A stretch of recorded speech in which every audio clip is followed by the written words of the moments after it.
Sejumlah hambatan terjadi saat aktivis kemanusiaan yang tergabung dalam Global Subud Flotilla hendak memasuki Gaza, Palestina untuk membuka blokade yang dilakukan Israel.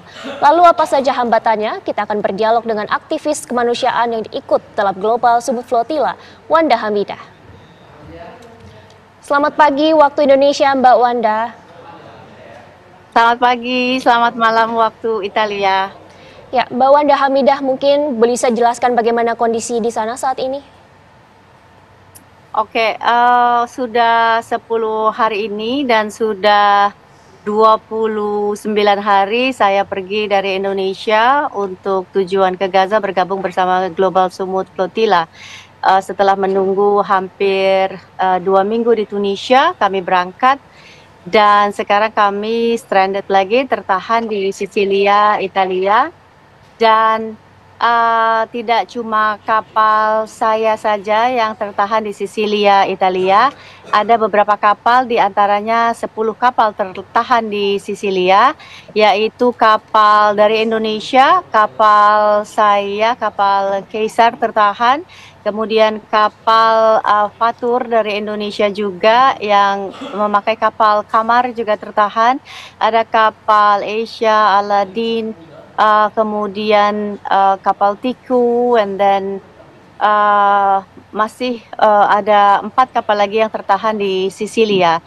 Dan dalam saat ini bisa kami pastikan karena berbagai hambatan, diantaranya ada kerusakan pada kapal atau ada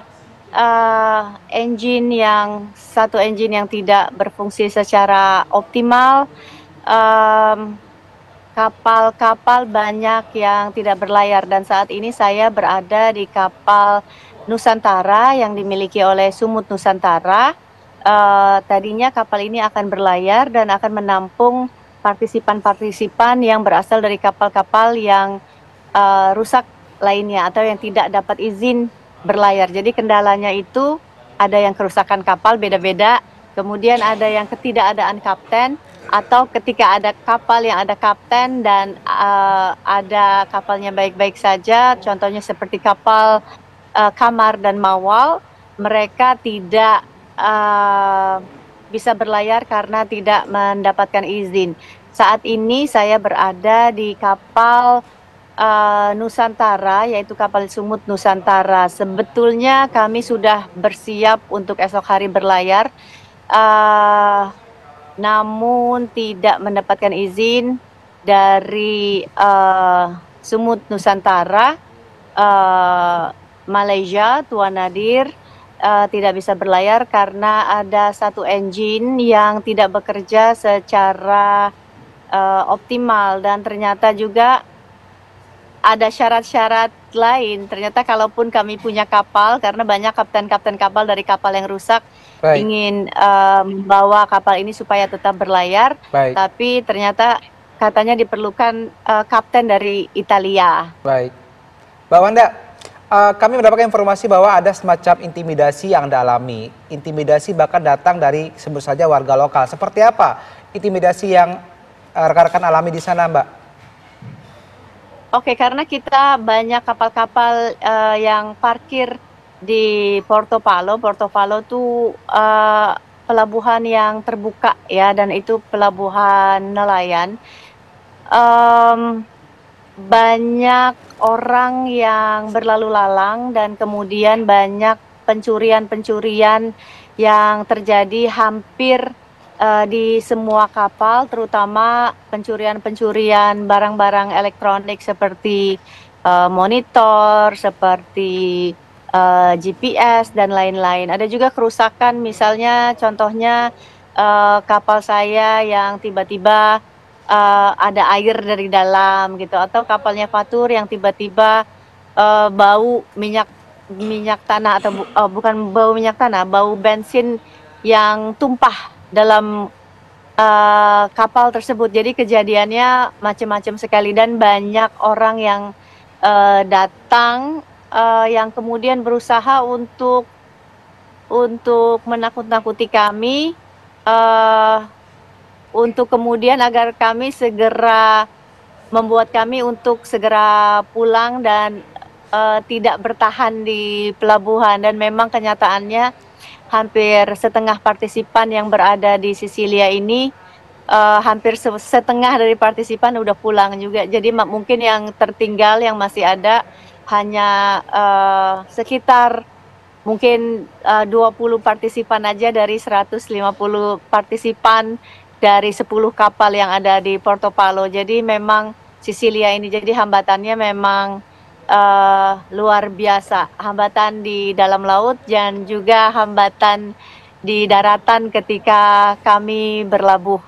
Dan kalau teman-teman lihat, akan saya kasih lihat, ini adalah kapal kami, ini menjadi kapal yang menampung para partisipan. Di sini banyak sekali bantuan-bantuan kemanusiaan yang tersimpan dari kapal-kapal yang lain. Karena mereka tidak berangkat, mereka masukkan ke kapal kami karena kami masih berharap kapal Nusantara ini dapat berlayar, sehingga mereka menitipkan bantuan-bantuan di kapal yang rusak masuk ke kapal kami. Tapi sampai sekarang belum ada green light, belum ada lampu hijau untuk kapal Nusantara ini berlayar. Saya masih berharap bisa berlayar dengan izin Allah tentunya. Kalaupun tidak dengan kapal ini, dengan kapal apapun yang akan berlayar ke Gaza, tapi saya akan, karena time is running ya, waktu sangat sempit sekali, karena saya masih berusaha untuk menunggu 1 sampai 2 hari lagi. Kalau memang Allah tidak mengizinkan saya berlayar, mungkin lusa esok hari saya akan kembali pulang ke Indonesia. Ya. Baik, Mbak Wanda, kalau dilihat dari kondisi yang saat ini ada, begitu, adakah estimasi waktu sampai akhirnya bisa masuk ke Gaza kalau memang diizinkan?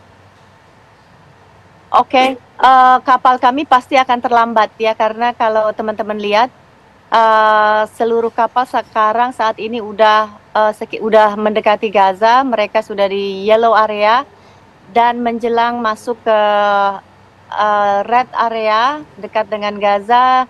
Mungkin sekitar 3 sampai 4 hari lagi, kalau tidak ada kendala apapun. Kalau teman-teman lihat juga banyak sekali kapal-kapal yang rusak, dan seperti kapalnya Tiago yang rusak kemudian harus dievakuasi dan dipecah partisipannya ke dalam kapal-kapal yang ada di sekitar atau di sekelilingnya gitu. Jadi ya, mudah-mudahan kalau saya melihat di grup partisipan Global Sumut Flotilla, idealnya 3 sampai 4 hari lagi akan mencapai Gaza. Baik, terima kasih.